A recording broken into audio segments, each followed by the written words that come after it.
देखो ऐसा है, दिवाली जा चुकी है बट स्टिल लाइटों वाला लैपटॉप हम अब लेके आ चुके हैं। वैसे Strix G15 का Ryzen 9 RTX 3070 वाला भी हमने रिव्यू किया हुआ है और उसमें मैंने बोला था कि लोअर वेरिएंट भी हम पूरी कोशिश करेंगे लाने की।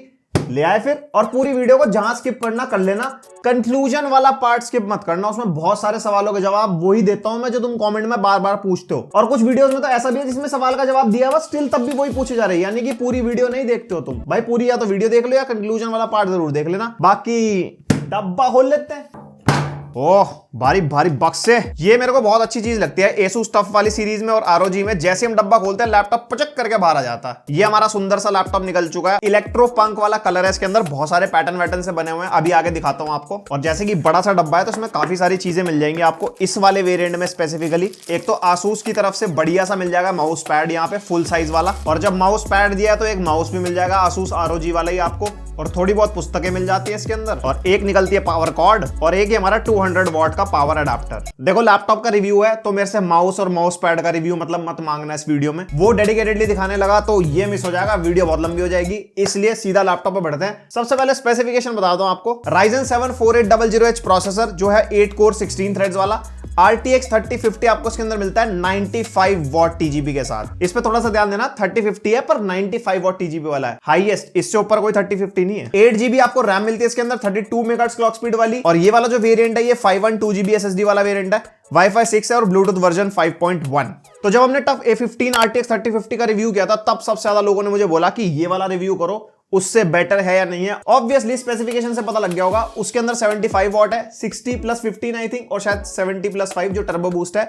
इसके अंदर 80 + 15 है, 80 वॉट की बेस TGP है और 15 वॉट का टर्बो बूस्ट है। वो जब जरूरत होती है तभी पावर लिमिट ऊपर जाती है, वो पढ़ लेना ऑनलाइन यार। और हाँ एक और चीज, ये स्पेसिफिकली देहरादून और उत्तराखंड वालों के लिए, बाकी टाइम स्टैम्प देख के आगे। तो जो भी देहरादून या उत्तराखंड से वीडियो देख रहा है वो भी रुक गया होगा, ऑब्वियस सी बात है। आपको लैपटॉप परचेज करना है, गेमिंग लैपटॉप हो गया, बेसिक लैपटॉप हो गया, क्रोमबुक हो गया, 360 कन्वर्टेबल नोटबुक, जो भी चाहिए आप विजिट कर सकते हो capri trade centre. But capri trade centre में भी एक बढ़िया शॉप बताता हूं, लैपटॉप स्टोर। यहाँ पे आपको सारी वैरायटी के लैपटॉप्स मिल जाएंगे। यहाँ पे आपको EMI फैसिलिटी मिल जाती है, और बाकी कुछ एक्स्ट्रा जानना है तो कॉन्टैक्ट डिटेल्स हैं डिस्क्रिप्शन में, और एड्रेस भी है। विजिट करना है विजिट करो, कॉल करना है कॉल करो, व्हाट्सएप करना व्हाट्सएप करो। मेरा काम था बताने का, मैंने आपको बता दिया। अब जरा सुंदरता दिखा देते हैं लैपटॉप की आपको। तो जो टॉप लिड है इसकी वो मेटल में मिलती है आपको, और भाई तुम टॉप लिड देख रहे हो कितनी प्यारी लग रही है। जो वेरिएंट मेरे पास है यहाँ पे कुछ अलग से टेक्सचर बने हैं। यहाँ पे ROG का लोगो है और ये लोगो ग्लो करता है जब हम लैपटॉप को ऑन करते हैं। और ये जो पीछे वाला पोर्शन है ये प्रॉपर प्लास्टिक का आपको मिलता है, और प्लास्टिक की क्वालिटी बहुत बढ़िया है। और यहाँ पे ROG लिखा है साइड में, और लेफ्ट साइड से राइट साइड से और सामने से आप देख सकते हो LED स्ट्रिप है इसके नीचे।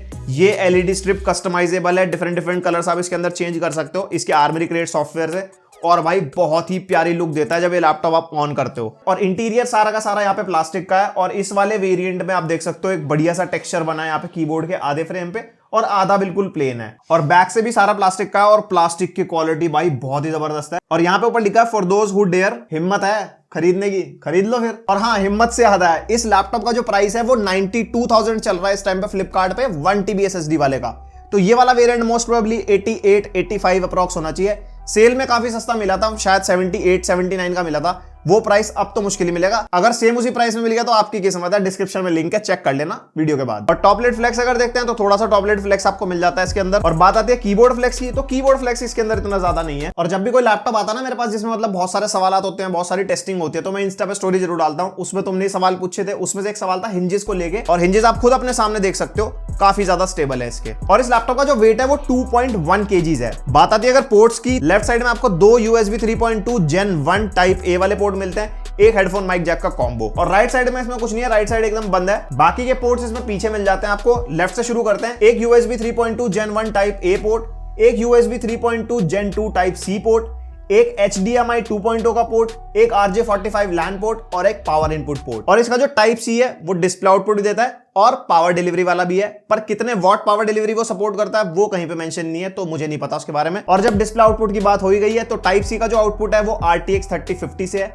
HDMI का आउटपुट जो है वो iGPU से है, और जो इसकी इंटरनल डिस्प्ले है वो भी iGPU से ही है। तो अगर आप एक्सटर्नल मॉनिटर पे गेमिंग करने वाले हो तो टाइप सी अडेप्टर या टाइप सी HDMI के थ्रू करना, थोड़े से ज्यादा FPS मिल जाएंगे। और हाँ मक स्विच का भी क्वेश्चन था, इसके अंदर कोई मक स्विच नहीं है जो हमारा लीजन के अंदर मिलता है कि हम iGPU और eGPU में शिफ्ट कर सकते हैं इंटरनल डिस्प्ले में ही, कि iGPU को डेडिकेटेडली बिल्कुल ही बंद करना हो तो वो मक स्विच के थ्रू होता है। डिसेबलिंग दी ऑप्टिमस थोड़ा सा कॉम्प्लिकेटेड है, बहुत सारी वीडियोस मिल जाएंगी, पहले ही बताया हुआ कुछ वीडियोस में, तो वो आप YouTube वगैरह पे देख लेना, वो फीचर इसके अंदर नहीं है। फिर बात कर लेते हैं डिस्प्ले की। 15.6 इंचेस की 1080p एंटी ग्लेयर डिस्प्ले मिलती है और इसकी डिस्प्ले IPS लेवल है, IPS नहीं है। और IPS लेवल के बारे में मैंने खुद सर्च किया, IPS लेवल के बारे में मतलब ऐसा होता है कि TN है या TN नहीं है, IPS भी नहीं है, उसके बीच का मेरे को समझ नहीं आया, मेरे को हिसाब किताब, और मैंने इसको IPS से कंपेयर किया, IPS ही लगती है इसकी डिस्प्ले, ऐसा नहीं है कि कुछ डिफरेंस हो, तो IPS ही मान लो आप। 250 निट्स की ब्राइटनेस है इसके अंदर, 45% NTSC है और 144 हर्ट्ज का रिफ्रेश रेट है। तो डिस्प्ले बेसिक है, 250 निट्स की ब्राइटनेस है, तो आउटडोर में आपको थोड़ी सी शेड वगैरह चाहिए होगी, एकदम से ऐसा मतलब खुले में नहीं चला सकते। और बात आती है कलर एक्यूरेसी की, तो 62 to 65% sRGB है और इतनी अच्छी कलर एक्यूरेसी नहीं मिलेगी आपको इस प्राइस रेंज में। इवन 1 लाख तक के लैपटॉप में यही वाली डिस्प्ले मिलती है,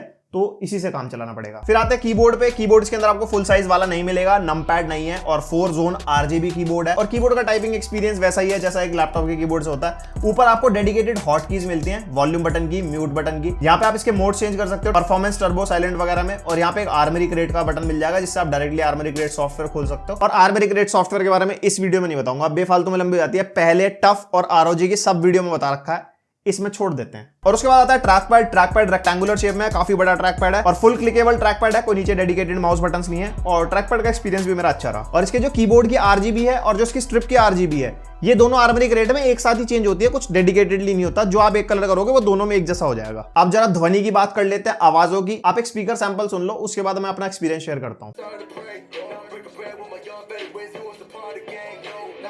इसके अंदर 1.5 वॉट के 2 स्पीकर हैं और स्पीकर की क्वालिटी भाई बहुत बढ़िया है, क्योंकि इसके अंदर जो ऑडियो है वो डॉल्बी एटमॉस की तरफ से है और ऑब्वियस ही बात है डॉल्बी का साइन लग जाएगा तो ऑडियो बढ़िया ही होगी। हल्का सा बेस भी है इसके अंदर और डाउन फायरिंग स्पीकर है, तो ओवरऑल जो स्पीकर का एक्सपीरियंस रहा वो मतलब बढ़िया रहा मेरा।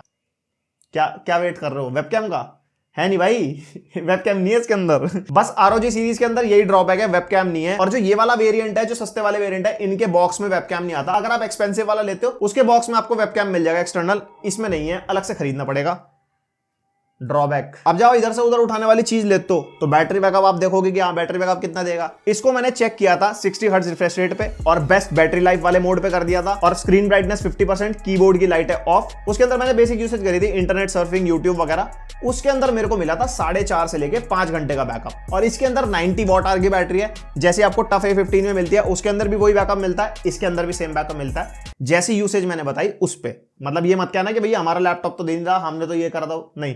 और बैटरी पे गेमिंग कोई नहीं करेगा। मेरे को भाई दिन रात तुम DM करते हो कमेंट सेक्शन में कि बैटरी पे FPS नहीं आ रही, बैटरी पे इतने घंटे चल रही। बैटरी पे गेमिंग नहीं करते, लो TDP पे चलता लैपटॉप, खराब हो जाएगा प्लीज। अब बात कर लेते हैं अपग्रेड ऑप्शंस के बारे में। 2 रैम स्लॉट मिलेंगे इसके अंदर आपको, मैक्सिमम 16 GB तक अपग्रेड कर सकते हो। और मैं सच बताऊं, कुछ लोगों ने ये जो लेटेस्ट करंट जनरेशन लैपटॉप है, जो RTX 3000 सीरीज के साथ आ रहे हैं, इवन Ryzen 4000 सीरीज के प्रोसेसर के साथ या 5000 सीरीज के साथ, कुछ लोगों ने 32 GB तक अपग्रेड करी है रैम। मेरे को मतलब कॉमेंट सेक्शन में सुनने को मिला है, मैंने नहीं करी। मैं कोशिश करूंगा कुछ ऐसे कोई लैपटॉप मेरे को मिले ब्रांड की तरफ से जो अपग्रेड के लिए मेरे को खुला बोल दे कि भाई करके देख ले, तो डेफिनेटली मैं वीडियो बनाऊंगा इसके ऊपर। बट जो ऑनलाइन मेंशन्ड है वो 16 GB मेंशन्ड है। और बात आती है स्टोरेज को लेके, 2 SSD स्लॉट है, एक ऑक्यूपाइड आपको मिलेगा, फिर चाहे आप 512 GB वाला लो या 1 TB SSD वाला लो, और एक आपको फ्री मिलेगा। मैक्सिमम 2 TB पर स्लॉट आप कर सकते हो, ये मेरा अंदाजा है, क्योंकि ROG Strix G15 जो मैंने किया था रिव्यू, उसके अंदर यही मेंशन था। इसमें कितना है कहीं पे मेंशन नहीं है। मैं कंपनी से रिक्वेस्ट करूंगा, फ्लिपकार्ट, अमेजॉन पे प्लीज मेंशन कर दिया करो कि हाँ कितनी मैक्सिमम स्टोरेज, कितनी मैक्सिमम रैम। हम आधे अंदाजों में जी रहे जिंदगी। अब आ जाते हैं बहुत ही इंटरेस्टिंग पार्ट पे, इसकी परफॉर्मेंस। पहले टेस्ट के स्कोर बता देता हूं आपको। Cinebench R23 में मल्टीकोर स्कोर 11514 और सिंगल कोर 1231। Geekbench 5 में मल्टीकोर 5863 और single core 1143। 3D Mark Time Spy में टोटल स्कोर 5455 और CPU स्कोर 7792 और GPU स्कोर 5181। तो मैं यही वाले 3 टेस्ट इंक्लूड करता हूं, तो आपको कोई दूसरे लैपटॉप से कंपेयर करना हो जो मैंने रिव्यू कर रखे हैं। करंट जनरेशन में कितने लैपटॉप होते हैं? 5, 7, 10, 15 लैपटॉप होता है, इतना तो आप कर ही लोगे, तो कंपैरिजन इजी हो जाता है। अब मैं बताता हूं क्या क्या कर सकते हो। पहले भी बता चुका हूं, वीडियो एडिटिंग 1080p आराम से किसी भी लेवल की, 4K मीडियम लेवल तक, मल्टीलेयर की बात कर रहा हूं। अगर 4K ज्यादा एडवांस जाओगे तो रल जाओगे। और फोटो एडिटिंग तो भाई पूछना ही मत, दबा के जैसी मर्जी कर लो, कोई दिक्कत नहीं है, 8 कोर का प्रोसेसर है। और हाँ, एक चीज मेरे को बहुत ज्यादा कॉमेंट सेक्शन में मिलती है या इंस्टा पे जब भी क्वेश्चन पूछता हूं तब मिलती है कि एक सीन रेंडर करके दिखा दिया करो किसी भी वीडियो एडिटर में या कुछ भी है। भाई रेंडरिंग एक इतना फेक टेस्ट है ना, मैं तुम्हें बता नहीं सकता कितनी लेयर ऐड हो रही हैं, कितने लट्स लगे हैं उसके ऊपर, साउंड इफेक्ट कितने हैं, क्या कुछ है, सारी चीजों पर डिपेंड करता है। अगर मैं 1 मिनट की फुटेज सिर्फ एक रेंडर करूंगा उसमें अलग टाइम लगेगा, 3 लेयर की एडिट करूंगा उसमें अलग टाइम लगेगा, और जिसमें ज्यादा टाइटल्स और ग्राफिक्स होंगे उसमें और ज्यादा टाइम लगेगा, भले ही फुटेज 1 मिनट की हो। तो रेंडर टेस्ट करके कुछ फायदा नहीं है, पता ही नहीं लगेगा तुम्हारे को कि तुम्हारा काम कैसा है, मैं क्या दिखा रहा हूं, उस पर फर्क ही नहीं पड़ेगा। तो उस चीज को बिल्कुल छोड़ दो। और जो 3D एनिमेशन VFX वाले लोग हैं ना, उनके लिए मैं स्पेसिफिकली बता दूं, 4GB ग्राफिक कार्ड वाले लैपटॉप में मीडियम लेवल तक ही ठीक है। 8 कोर का प्रोसेसर तो बढ़िया है, but at least graphic card 6GB में उनको सजेस्ट करूंगा। 4GB वालों पे मत जाना, अगर ले रहे हो तो मीडियम लेवल तक कर सकते हो, ज्यादा एक्सपेक्टेशंस मत रखना लैपटॉप से। और हाँ, 16GB रैम भी। फिर एक और नया सवाल आता है इस बार गेम डेवलपर्स को कम से कम 8GB का ग्राफिक कार्ड और ज्यादा से ज्यादा 16GB का ग्राफिक कार्ड। वैसे तो मैं पीसी सजेस्ट करता हूं, बट अगर स्टिल आपका इधर उधर घूमने फिरने का काम है तो लैपटॉप ही लेना। और ऐसे कुछ लैपटॉप ने रिव्यू कर रखे हैं जिसके अंदर 8GB और 16GB का ग्राफिक कार्ड है, आप उनके लिए जा सकते हो, ये आप लोगों के लिए नहीं बने। और एक और सवाल, माइनिंग। भाई लैपटॉप पे माइनिंग कर मत लेना, वरना राम नाम सत्य हो जाएगा, फिर बस मत करना।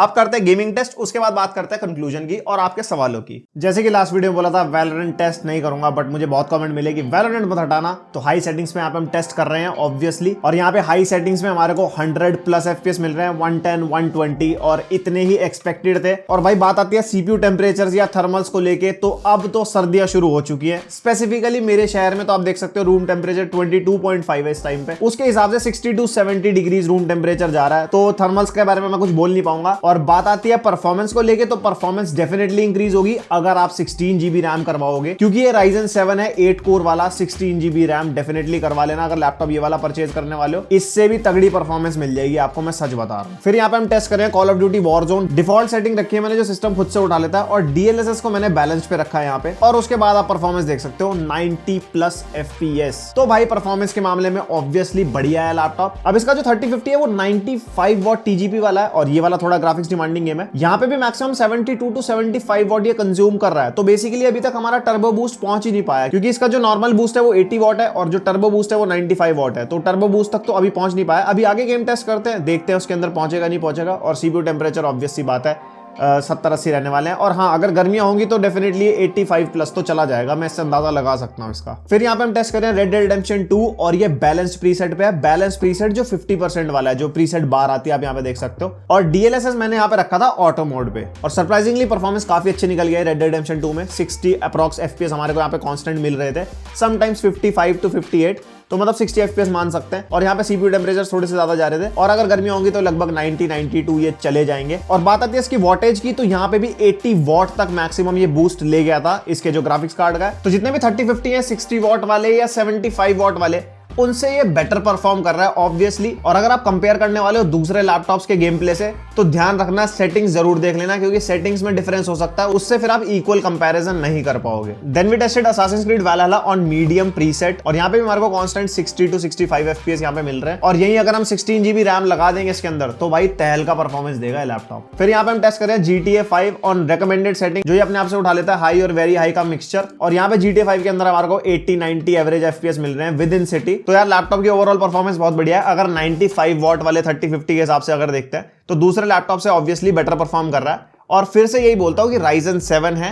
16GB RAM is must. मैं खुद बता रहा हूं, कुछ लोगों ने टफ A15 में 16GB रैम लगवाई है, उनकी परफॉर्मेंस भाई एक नंबर हो चुकी है। उसके बाद जितनी मैंने अपने रिव्यू में दिखाई थी, उससे डबल का बूस्ट उनको मिला है परफॉर्मेंस में। फिर Battlefield 5 टेस्ट किया, क्योंकि इसकी बहुत डिमांड कर रहे थे लोग कि Battlefield 5 टेस्ट कर लेना। और यहाँ पे मीडियम सेटिंग्स पे टेस्ट कर रहे हैं, RTX डिसेबल्ड है, और इसके अंदर हमारे को अप्रॉक्स 60 FPS मिल रहे हैं। तो यहाँ पे भी अगर देखा जाए तो गेमिंग की परफॉर्मेंस काफी डिसेंट इस लैपटॉप से निकल के आ रही है। फिर यहाँ पे हमने Cyberpunk टेस्ट किया रे ट्रेसिंग मीडियम पे, और इसमें हमारे को मिल रहे थे 20-25 FPS। तो ये मैं पहले भी कितनी बार कह चुका हूं कि RTX 3050 रे ट्रेसिंग के लिए तो भाई बना ही नहीं है, सिर्फ DLSS का फायदा आप इसके अंदर ले सकते हो। और हाँ, इस सेटिंग्स में हम DLSS को ऑटो मोड पे रखा है, तब जाके इतने FPS है। अगर DLSS ऑफ कर देंगे तो ये मर जाएगा बिल्कुल। फिर हमने इसको मीडियम सेटिंग्स पे टेस्ट किया और DLSS को रखा ऑटो मोड पे, तो यहाँ पे हमारे को अप्रॉक्स 50-55 समटाइम 60 FPS मिल रहे थे। तो ये वाली परफॉर्मेंस मैं कहूंगा हाँ खेलने लायक है। तो रे ट्रेसिंग की उम्मीद मत करना फ्यूचर टाइटल्स में बिल्कुल भी। तो RTX 3050 पे आप मीडियम टू हाई सेटिंग्स पर आराम से खेल सकते हो, और DLSS जिस गेम में आ जाएगा उसमें तो आपको और ज्यादा बेनिफिट मिल जाएगा। तो गाइस आपने देख लिया गेमिंग टेस्ट, काफी बढ़िया परफॉर्मेंस है लैपटॉप की। और एक और सवाल आ रहा होगा स्ट्रीमिंग का। स्ट्रीमिंग भाई मैं नहीं कर पाया इस बार, ऑनेस्ट रीजन देता हूं, इसके अंदर भाई गेम कैप्चर में डिस्प्ले ही नहीं आ रहा था। मैंने बहुत देर ट्राई करा, OBS में भी, स्ट्रीमलैब्स OBS में भी, वो नहीं आया, तो मैंने फिर वो छोड़ ही दिया। अब क्या इशू था, मैंने सारे पैंतरे लड़ा के देख लिए। उसके लिए शायद मेरे को थोड़ा सा और टाइम चाहिए था, बट उसमें मेरे को लैपटॉप रिटर्न भी करना था, इसलिए वो नहीं हो पाया। बट स्टिल मैं कहूंगा Ryzen 7 4800H 3050 में बढ़िया स्ट्रीमिंग हो जाएगी, कोई दिक्कत वाली बात नहीं है। डिस्प्ले कैप्चर पे FPS गिरते हैं, वरना उस पे दिखा देता मैं, इसलिए गेम कैप्चर पे दिखाता हूं। तो अब जनता के सवाल उठा लेते हैं, और इन सवालों में ही पूरा का पूरा कंक्लूजन और कॉन्स आपको मिल जाएंगे। टफ A15 3050 वाला वर्सेस दिस, दोनों में प्रोसेसर कॉमन है Ryzen 7 4800H, बट उसके अंदर 3050 आपको 75 वॉट वाला मिलेगा, इसके अंदर 95 वॉट वाला मिलेगा। और गेमिंग के बारे में मैंने आपको बता भी दिया अभी, बट स्टिल बताता हूं, उस लैपटॉप के अंदर 16 GB रैम बिल्कुल इंस्टेंटली करवानी पड़ेगी, इसमें आप बाद में भी करवा सकते हो। और दोनों के परफॉर्मेंस में फर्क तो है, गेमिंग में ज्यादा बेटर ये है, प्रोडक्टिविटी में दोनों सेम है, तो आपके ऊपर डिपेंड करता है। और हाँ, इसके अंदर वेबकैम नहीं है, उसके अंदर वेबकैम है, पर हाँ इसके अंदर लाइटें हैं, उसके अंदर लाइटें नहीं है, तो आपकी चॉइस हो सकती है वो। और हाँ, जितने भी लोग लैपटॉप ले चुके हैं ना, या फिर 1 साल हो गया उनको, या अभी लिए हैं करंट जनरेशन के, स्पेसिफिकली Ryzen की 5000 सीरीज और Ryzen 7 4800H, सब के सब 16 GB रैम करवा लो बेस्ट आउटपुट लेने के लिए। फिर दूसरा सवाल Strix G15 का, इसी का ही 5600H वाला वेरिएंट या फिर ये वाला 4800H वाला वेरिएंट। देखो मल्टी कोर परफॉर्मेंस ज्यादा करनी है, लाइक एडिटिंग वाले काम और मल्टी कोर वाले जो रेंडरिंग वाले काम हो गए, या फिर कुछ ऐसे काम जहां पे ज्यादा CPU कोर्स की जरूरत पड़ती है। गेमिंग में ज्यादा CPU कोर की जरूरत नहीं पड़ती, गेमिंग में सिंगल कोर परफॉर्मेंस चाहिए होती है, तो उसके लिए मैं कहूंगा Ryzen 7 4800H इज बेटर। आप अपने सामने स्कोर भी देख सकते हो,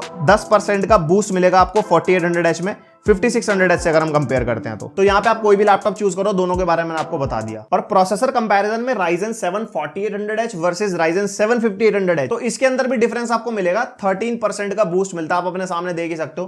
तो Ryzen 7 5800H मिलेगा, ऑब्वियसली आपका बजट ज्यादा होगा तो आप 5800H वालों के लिए जाओ, बजट ज्यादा नहीं है तो ये और A15 तो बेस्ट ऑप्शन चल ही रहे हैं इस टाइम पे। फिर आता है एक और बहुत कॉमन सवाल स्क्रीन ब्लीडिंग को लेके। स्क्रीन ब्लीडिंग मैं नहीं दिखाता अपनी वीडियोस में, क्यों? क्योंकि variant to variant, model to model, unit to unit vary करती है, और वो कोई डेडिकेटेडली इशू नहीं है कि पूरे लैपटॉप की सीरीज में इशू है, वो किसी को भी कैसे मिल सकता है। तो अपने आप टेस्ट करना, जिसको ज्यादा स्क्रीन ब्लीडिंग इशू मिले वो अपनी कंप्लेंट रेज करे, जिसको नहीं दिखे ना करे। और वैसे भी स्क्रीन ब्लीडिंग का कोई ऐसा ज्यादा बड़ा इशू नहीं है, मैं पहले वाली वीडियो में बोला है मैंने, बट स्टिल मैं अभी बताता हूं कोई बड़ा इशू नहीं है। डेड पिक्सल बड़ा इशू है, तो डेड पिक्सल का देख लेना। और एक सवाल इसी लैपटॉप को लेकर जो उसके बायर्स हैं ऑलरेडी, कि स्क्रीन उनकी फ्लिकर करती है चार्जर प्लग आउट और प्लग इन करने में, उनको मैं बता दूं, आप अपने आर्मरी क्रिएट सॉफ्टवेयर में जाके जो इसका रिफ्रेश रेट वाला ऑप्शन है, पैनल सेवर है शायद कुछ है, ये ऑप्शन अगर आपका ऑन रहेगा तो बैटरी पे 60 हर्ट्ज हो जाता है और प्लग इन पे 144 हर्ट्ज हो जाता है। और इस ऑप्शन का आप ऑफ कर दो तो वो डायरेक्टली 144 हर्ट्ज पे चलेगा, मतलब एक कांस्टेंट फ्रेम रेट पे चलेगा, तो आपकी स्क्रीन फ्लिकर नहीं होगी। तो ये चीज मैंने आपकी क्लियर आउट कर दी। बस अब 2 सवाल और रह गए हैं, Legion 3050 versus this one. Legion में भी 95 वॉट TGP है, इसके अंदर भी 95 वॉट है, तो उसके लिए मैं ये कहूंगा, लीजन मैंने अभी तक रिव्यू नहीं करा, जब तक मेरे पास नहीं आएगा तब तक मैं कुछ नहीं कह सकता। और एक सबसे बड़ी कंफ्यूजन, G15 में रिव्यू कर देता हूं, सर G17 भी कर दो। भाई G15 और G17 सेम है, सिर्फ 15.6 इंचेस का और 17.3 इंचेस का फर्क है, एक छोटा एक बड़ा है। और हाँ, रिफ्रेश रेट एक में 120 हर्ट्ज है, एक में 144 हर्ट्ज है, बस कोई फर्क नहीं है, दोनों में से कोई भी ले सकते हो, सेम लैपटॉप है। ये रिव्यू कर दिया, वो रिव्यू कर दिया, एक ही बात है। Same goes with A15 and A17, उसके अंदर भी सेम सिनेरियो है, तो कंफ्यूज मत होना प्लीज। और ये पार्ट जिन्होंने स्किप कर दिया होगा वो कमेंट सेक्शन में अभी भी लिखेंगे, उनको तुम में से कोई रिप्लाई करेंगे ना, ये टाइम स्टैम्प दे देना कि भाई पूरी वीडियो तो देख लेता। तो बस यही था रिव्यू, सारे सवालों के जवाब दे दिए हैं, सब कुछ बता दिया तुम्हें। आई नो वीडियो थोड़ी सी लंबी हो गई है, बट स्टिल हर चीज क्लियर करनी बहुत जरूरी थी। और बात आती है लैपटॉप की रिकमेंडेशन की, ये लैपटॉप आप आराम से ले सकते हो, मेरे को पर्सनली पसंद आया। मेरे को पर्सनली एक ही कॉन लगा इसका, वो है इसका वेबकैम। उसके अलावा लैपटॉप में भाई कोई कमी नहीं है, परफॉर्मेंस बहुत अच्छी है, स्पेसिफिकेशन बहुत अच्छी है, प्राइस काफी डिसेंट रखा है इन्होंने, तो उसके अकॉर्डिंग आप देख सकते हो। डिस्क्रिप्शन में लिंक है फॉर अपडेटेड प्राइसेस। लाइक मार दो वीडियो को, सब्सक्राइब कर दो चैनल को, शेयर कर दो अपने दोस्तों के साथ। बाय।